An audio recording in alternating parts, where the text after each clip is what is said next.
नमस्कार जय जगन्नाथ मो चैनल रे आपण मानकु बहुत सारा स्वागत। चलतु आज आ गोटे नुआ रेसिपी करवा मोमो और मोमो चटनी। प्रथमे बंधा कोबी को आम छोट छोट करके काटिदेवा। तापर ताकू भाया काटिकी ताकू एमती चिपुड़ी देवा। तादर बहुत परिमाण रे पानी बाहर।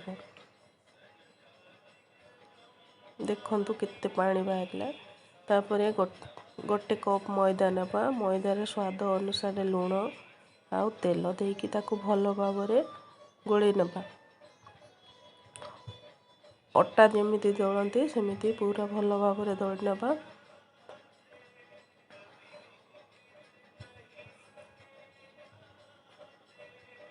भल भाव दली देला परे तापर तेल लगेकी ताकू रेस्ट पे छाड़ीदेवा। ताकू रेस्ट पे छाड़ीदेला परे चलतु स्टार्ट करवा। बंधा कोबी को फ्राए करने गोटे रसुण नेबा, 2टा पियाज नेबा, कंचा लंका 2-4टा नेबा। ताकू छोट छोट भाव में काटी नेबा। चलतु ए बंधा कोबी को रेडी करवा। तेल पकेवा 2-3 चामच तेल। तादर कटा होता सब पियाज रसुण कंचा लंका को पकेवा। ताकू भाजवा 2 मिनिट जाए। तापर जो आम रखी बंधा कोबी को तादर ऐड करवा।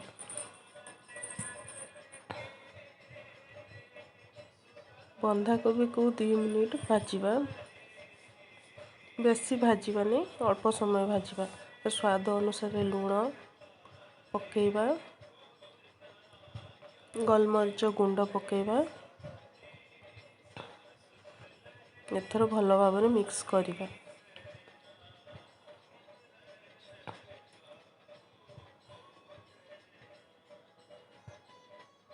बंधा कोबी भजा भाजिक रेडी हो जाए। चलते ए मोमो प्रस्तुत करवा।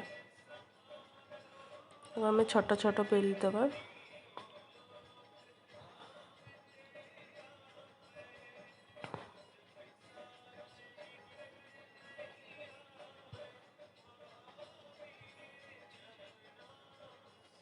छोट छोट गोला कर दिंतु कि गोटे बड़ आकार बेलिकी ताकू छोट ग्लास नहीं कि तादेरी भी आपण छोट छोट शेप दे पारिबे। आपण को हिसाब रे आपण को जोटा सुविधा होची आपण सेटा करतु। आपण करिकी देखौची।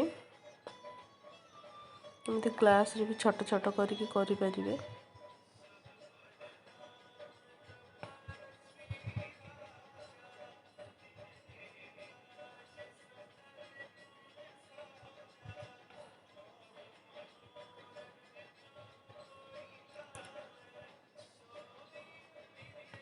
में जो बंधा कोबी को आम फ्राए करके रखी तादर भरीदबा।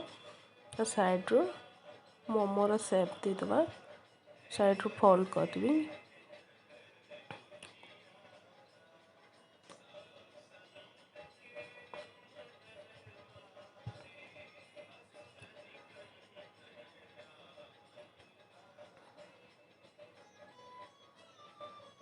ये करके देखी ये शेप देवा।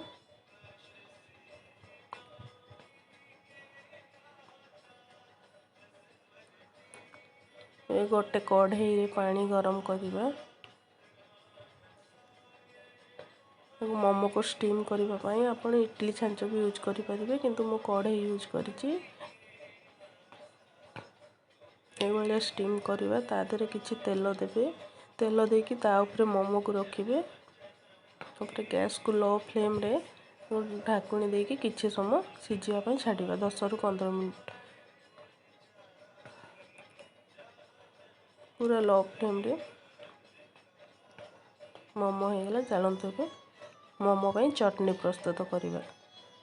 मोमो पाई चटनी हेल्ले गोटे जगह पानी गरम करवा। सुखा लंका 5-6टा पकेवा। बिलाती 3-4टा। रसुण 8-10टा कली। ଆଉ କିଛି ସମୟ ସିଝେଇଦେବା। ସେ ସିଝିଗଲା ପରେ ତାକୁ ଆମେ କାଢ଼ିଦେବା ଥଣ୍ଡା କାଢ଼ିକି ଥଣ୍ଡା କରିଦେବା। ତାପରେ ତାକୁ ମିକ୍ସଚରରେ ଚଟଣି ପ୍ରସ୍ତୁତ କରିବା।